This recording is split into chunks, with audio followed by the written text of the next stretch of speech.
Hey guys, what's going on? It's Dynasty Reloaded coming back at you guys once again, showing you guys how to make an advanced text for a banner. And as you see, we are in Cinema 4D, so we need to start doing some Cinema 4D tutorials because I use this a lot, and I think you guys should know how to use it. So, first off, you want to go into your render settings, go to Output, change it to 1280 by 720 and 72 resolution. And the rest of these you can fill in just like I have them. They're not real important, except for film aspect, I guess. But then in save, name the file which you want to save it as. Format, SPNG, and 8-bit channel for depth. And that's pretty much all you need for the render settings. So first off, you want to go to MoGraph, MoText. Name this whatever you want. I'm going to put fillet caps on now since I already highlighted it. If you don't know where that's at, it's underneath caps in the text options down here. And then an object is where you type. So I'm going to put my name. There we go. Change it to 60 depth just to make it thicker. And as you see, it looks pretty nice already. I do have a Lightroom on, so that's why there's lights already and it's just not plain text.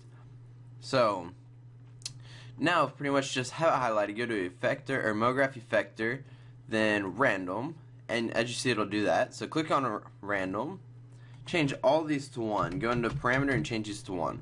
Then I always click Rotation, and this, if you drag it like this, it'll turn it. I usually go for about -10, somewhere around there, because then it like looks from the middle, it's straight, and then as it goes out, it starts to turn more outwards. I don't know, that's just what I found looks best for mine anyways. Everybody's can be different. But now you can click MoText, Control-C, Control-V. It'll make MoText 1, and in that you want to have it highlighted. Go to Atom Array, select Atom Array, and drag your MoText into that. As you see what this does, it will put the lines around the outside of the text. And yeah, so now to get those little balls off of it, click on Atom Array, go to Objects, change all these to the lowest settings, just type 1 in for each of them. And as you see, it does that. So now it just has a little outline. You can't really tell right now, but once we add a little bit of color onto it, we will. So for this next part, just click MoText, Control-C, Control-V again, and we are going to use a plugin called Thrausi. If you don't know what it is, look it up. I will also leave a link to this in the description about it. So we're going to make the 70 pieces. Click Break Now, and whenever this is done, I will be back. So alright guys, we are back, and as you see, it is finally done. So now that we have them all broken up into pieces, we can actually check all these check marks right here. Just like this. There we go. And what you're going to want to do, MoGraph, Effector, Random once again, and it'll make them all like shatter like that. As you see, it'll kind of give it a cool effect, actually, but this isn't the effect I'm looking for it. Like, say if you're doing like a intro that breaks apart, this would be a great plugin for you to use. As you see, that kind of does look cool, but that's not what I'm looking for. So I'm going to go into Effector on the Random up here, turn it down a little, and with this selected, or with all these selected right here, I'm going to actually move it back a little. So you're going to want to select this blue line, move it back a little, and now if we render this out, it should be behind the text. Yep. So that kind of gives it a little bit more of an effect, kind of like a 3D effect, like it's breaking off of what's already broken. And now let's add some color into the structure. So I'm going to go down here where I have all these textures made. I'm going to give these, the regular text, this little cool purple. And I'll get the outline this cool little blue. So you're going to drag that on Atom Array. And now if we render this out, you're going to see exactly what happened.